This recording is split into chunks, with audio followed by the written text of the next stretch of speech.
ناظرین گرامی السلام علیکم ورحمۃ اللہ وبرکاتہ۔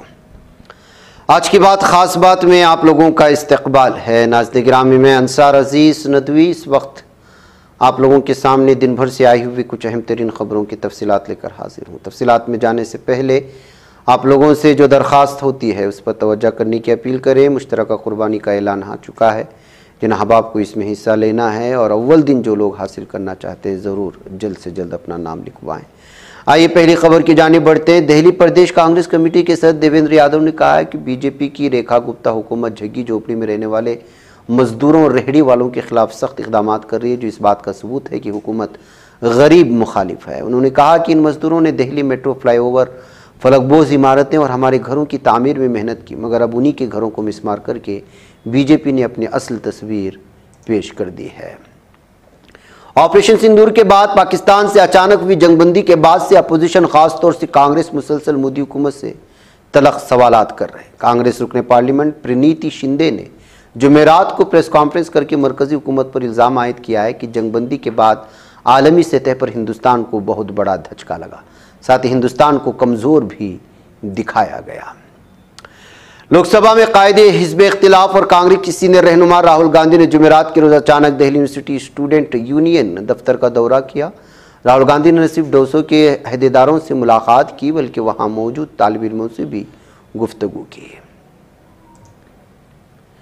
Tamil Nadu state marketing corporation میں ہوئے مبینہ گھوٹالے کی جانچ کر انفورسمنٹ ڈائریکٹوریٹ ای ڈی کو سپریم کورٹ نے سخت پھٹکار لگائی ہے۔ چیف جسٹس بی آر گوائی کا کہنا ہے کہ مرکزی جانچ ایجنسی سبھی حدیں پار کر رہی ہے۔ انہوں نے ای ڈی پر آئین کی خلاف ورزی کا بھی الزام لگایا۔ عدالت نے کارروائی پر روک لگانے کا حکم دیتے ہوئے ایجنسی سے جواب داخل کرنے کے لیے کہا ہے۔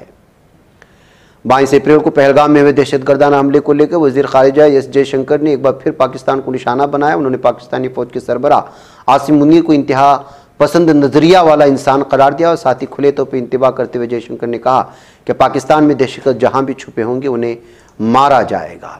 مختلف متعدی بیماریوں سے بچنے کے لیے ہندوستان مستقل ٹیکہ تیار کرنے کی کوششیں کر رہا ہے۔ کئی محاذ پر ہندوستان کو کامیابی ملی۔ اب تازہ ترین خبروں کے مطابق ہیضہ سے حفاظت کے لیے ہندوستان نے مزید ایک ٹیکہ تیار کر لیا۔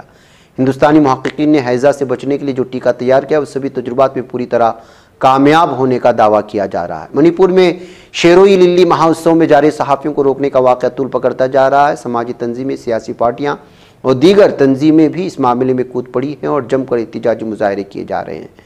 صحافیوں کے مطالبے پر اس معاملے کی جانچ کے لیے محکمہ داخلہ نے 2 رکنی کمیٹی بھی تشکیل دی ہے، جسے 15 دنوں میں اپنی رپورٹ جمع کرنے کے لیے کہا گیا ہے۔ جموں کشمیر ڈیزاسٹر مینجمنٹ باز آبادکاری محکمے نے پاکستانی گولی باری کو ریاستی آفت قرار دے دیا ہے۔ جنگ جیسے حالات میں ہلاک لوگوں کے کنبوں اور زخمیوں کو اب ریاستی آفت راحتی فنڈز سے مدد فراہم کی ہے۔ مہلوکین کے کنبوں کو 4 لاکھ روپے کی مدد پیش کیے جانے کی بات کہی گئی ہے۔ اتر پردیش کی بدایوں میں ظریف نگر اور اجھانی علاقے میں بدھ کی رات شدید آتش زدگی نے قہر برپا کر دیا۔ کئی گھر اس کی زد میں آ گئے۔ سون بڑی گاؤں میں رات قریب 8 بجے نامعلوم وجوہات سے یہ آگ لگ گئی تھی۔ دہلی سے سری نگر جانے والی انڈیگو کی پرواز 6E2142 میں اس وقت افراتفری مچی جب طیارے کو ہوا کے درمیان شدید موسم کا سامنا کرنا پڑا۔ جیسی پرواز سری نگر کے قریب پہنچی اس کو بھاری ژالہ باری اور ہنگامہ خیزی کا سامنا کرنا پڑا، جس سے طیارے کے اگلے حصے یعنی نوز کون کو شدید نقصان پہنچا، لیکن پائلٹ نے پوری حفاظت کے ساتھ اس کی لینڈنگ کی۔ کورونا نے ایک بار پھر دستک دی ہے، جس کی وجہ سے محکمہ صحت الرٹ ہو گیا ہے۔ اس کے ساتھ ہی کیرلا کے وزیر صحت وینا جارج نے لوگوں سے محتاط رہنے کی اپیل بھی کی، کیونکہ جنوب مشرقی ایشیائی ممالک میں کووڈ-19 کے کیسز تیزی سے بڑھتے ہوئے نظر آ رہے ہیں۔ 2025 کا بھی نصف حصہ ہی گزرا ہے، لیکن گرمی کی شدت کا اثر لوگوں کے چہروں پر واضح طور سے نظر آنے لگا۔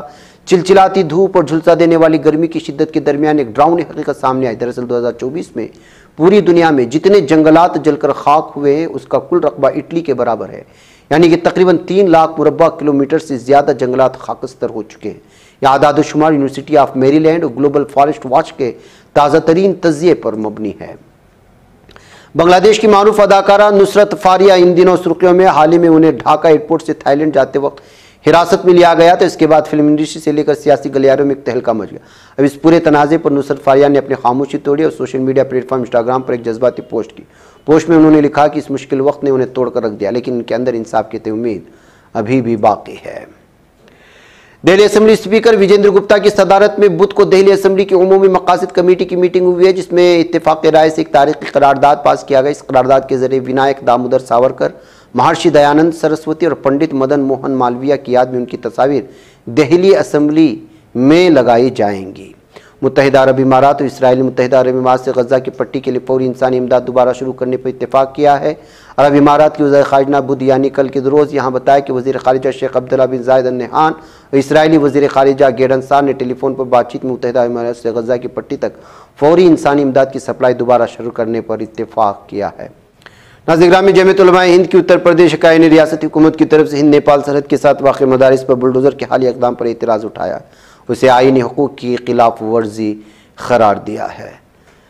یمن نے ایک بار پھر وہ جذبہ دکھایا جو مظلوم فلسطینی قوم کے حق میں دلوں کو جوڑ دیتا ہے۔ سنانے آنے والی یہ پکار نہ صرف فلسطین کی امید کی روشنی ہے بلکہ پوری امت کی دلوں کو گرما دینے والا اعلان۔ یمنی عوام کی نمائندہ قیادت انصار اللہ کے اعلیٰ سربراہ مہدی المشات نے کہا کہ فلسطین کی حمایت صرف ایک سیاسی موقف نہیں بلکہ ہمارا دینی اخلاقی اصولی فرض ہے، جس سے ہم ایک لمحے کے لیے بھی پیچھے نہیں ہٹ سکتے۔ ان کا کہنا تھا کہ یمن غزہ کی مظلوم سرزمین کے ساتھ کھڑا ہے، چاہے اس کی راہ میں کتنی ہی قربانیاں کیوں نہ دینی پڑے۔